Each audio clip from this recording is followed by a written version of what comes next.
So you decide to launch a casino that exists entirely on a screen. You license a few hundred slot-style games, build a bright website, and sell players packages of virtual coins. There is no hotel to finance, no gaming floor to staff, and no line of dealers waiting for a paycheck. Players can log in around the clock, and every purchase appears on your dashboard as digital revenue. Then, one player uses the promotional coins that came with a package, wins, and asks you to send real money. Now, that sale looks very different. Before you approve the redemption, you need to know who the player is, where they are, and how those coins entered the account. Then comes the bigger question. Can your company legally offer this kind of play in that state? Making the games spin is the easy part.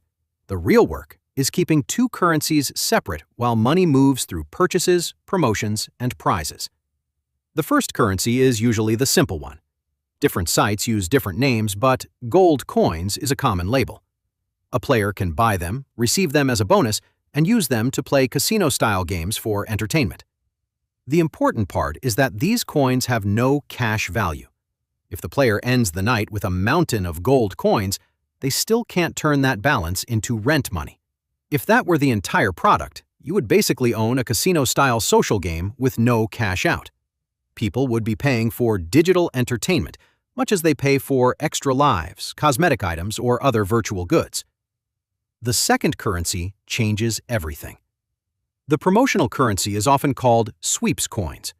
Players can use those coins in a separate version of the games. If they win and satisfy the site's rules, the resulting balance may be eligible for redemption as cash or prizes. In a common setup, the site doesn't sell sweeps coins directly. It sells a package of gold coins and includes sweeps coins as a free promotional bonus. Players may also be able to receive sweeps coins without buying anything, through daily promotions or a separate free entry process. Some programs accept requests by mail. That free route isn't a cute extra feature. It's one of the ideas holding the model together. It also has to work in practice. If the rules say a person can request free sweeps coins by mail, somebody has to process those requests. The team checks the instructions, rejects duplicates, credits valid accounts, and records what happened. Daily giveaways create the same kind of work in the software. A player who never opens the checkout page still needs a genuine path into the promotion. That means your account records must show more than a balance. You need to know whether sweeps coins came from a purchase bonus, a daily reward, a mail request, or a win inside a game. When the player later asks for a prize, your team may have to reconstruct that history. A free entry route that exists only in fine print but fails when people use it won't do much for your legal argument or the customer's trust. Traditional sweepstakes are generally built around a basic distinction. A business can award a prize by chance, but requiring a purchase can turn the promotion into something legally different. So the operator provides a way to participate without paying and says the customer purchased entertainment coins, not a wager. From your side, that sounds straightforward. The customer paid for gold coins, received sweeps coins as a promotion, and could have entered for free. So you present the product as a sweepstakes rather than regular online gambling. But a legal label isn't a force field. State regulators can look at how customers actually use the product and reach a different conclusion. That's why the package purchase on your dashboard isn't as simple as it first appeared. The player may care far more about the sweeps coins attached to the package than the gold coins listed as the product. If those promotional coins create a redeemable balance, some of the cash that arrived today may leave later as a prize. Not every sweeps coin becomes a payout. Players lose games, use balances differently, and may never complete a redemption. Even so, treating every package sale as money you get to keep would be a serious mistake. The sale starts shrinking almost immediately. Your card processor keeps a fee. A disputed payment can reverse revenue, and the game and platform vendors still need to be paid. Promotions bring in users, but also put more redeemable coins into circulation. Support costs rise when a redemption is delayed, an account is locked, or a player doesn't understand why a balance can't be withdrawn. Fraud adds another problem. A welcome offer that looks generous to a real customer can look even better to someone running 20 accounts. Someone can buy a package with a stolen card, use the promotional coins, and leave you with a reversed payment. And some people will work the free entry system without caring about the games. They're simply looking for a repeatable way to pull value from the promotion. You respond by adding identity checks, location checks, account limits, and reviews before redemption. Those controls protect the business, but they also create friction for legitimate players. The person who saw an instant play advertisement now has to upload documents and wait while your team examines the account. A slow review can drive that player away. A loose one can send money to the wrong person or allow play from a place where the product should not have been available. The same checkout flow has to be easy enough for a new user and strict enough to survive a dispute. Bringing in new players gets expensive in a way the casino artwork doesn't show. There are plenty of sites offering familiar games, daily rewards, and large welcome packages. To get noticed, you buy ads, pay marketing partners, offer bonuses, and keep giving players reasons to return. A promotion can produce impressive sign-up numbers while quietly damaging the economics. The new player might collect the offer, use the redeemable coins, and disappear before making another purchase. Your dashboard gained an account, but the business didn't gain a customer who stuck around. Consider a simple hypothetical. You spend $40 on ads and partner commissions to bring in one player. That player buys a $50 gold coin package, uses the attached promotional coins, and later redeems $20. Before payment fees, game costs, support, or fraud losses, the account has already brought in less cash than it cost to attract and reward that customer. Every operator's numbers will differ, but counting purchases without the cost of producing them will always give you the wrong answer.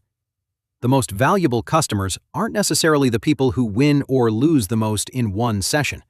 They're the ones who return, buy entertainment packages, enjoy the product, and don't create fraud or support costs that overwhelm what they spend. That makes retention, payment reliability, and player behavior at least as important as the math inside the games. You also need cash ready when redemptions arrive. A digital coin can be issued in a second, but a prize request becomes a real obligation once it passes your rules. A run of large wins, a popular promotion, or a wave of successful redemptions can change the amount of cash leaving the company even when package sales look healthy. The timing can be awkward. Card sales may take time to settle into your bank account. A charge can be disputed weeks after it looked complete. Meanwhile, a verified player expects a legitimate prize request to move forward. If you use today's package sales to cover yesterday's redemptions without enough cash in reserve, faster growth can leave you shorter on cash, not safer. The game catalog creates another layer of risk. Most new operators aren't inventing hundreds of slot-style games from scratch. They depend on outside studios and platform companies, then pay for access under negotiated contracts.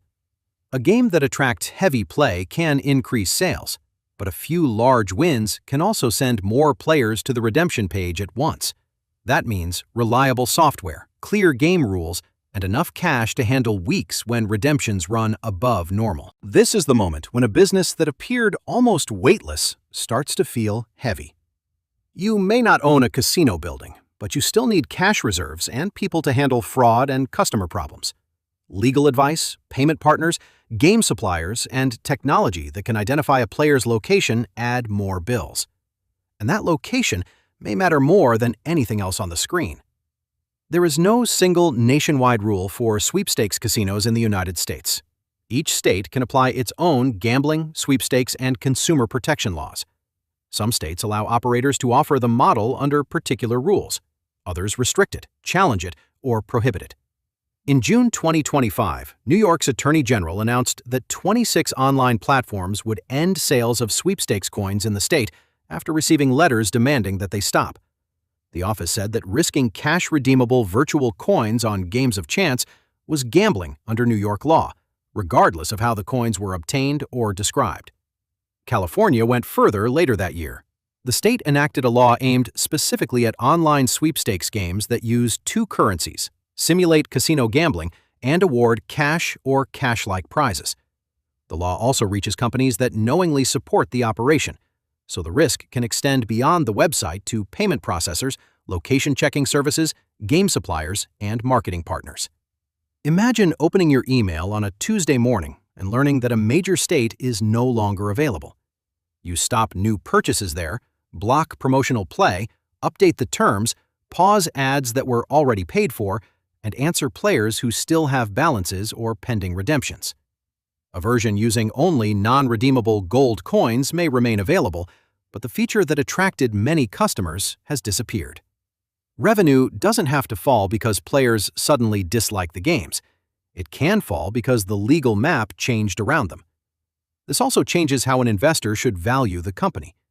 Fast user growth looks attractive, but first ask where those people live, how many are paying, and what it cost to bring them in. Then look at the redeemable values still sitting in accounts, disputed payments, and vendors that may walk away if the legal risk rises. The code may work in every state. The business model doesn't. So, should you own a sweepstakes casino? It can be a powerful digital business. The games are familiar. A website can reach players without the cost of building a physical resort, and a successful platform can operate around the clock. But it's not a simple website that sells imaginary coins at almost no cost. You're running paid digital entertainment and a promotional prize system at the same time.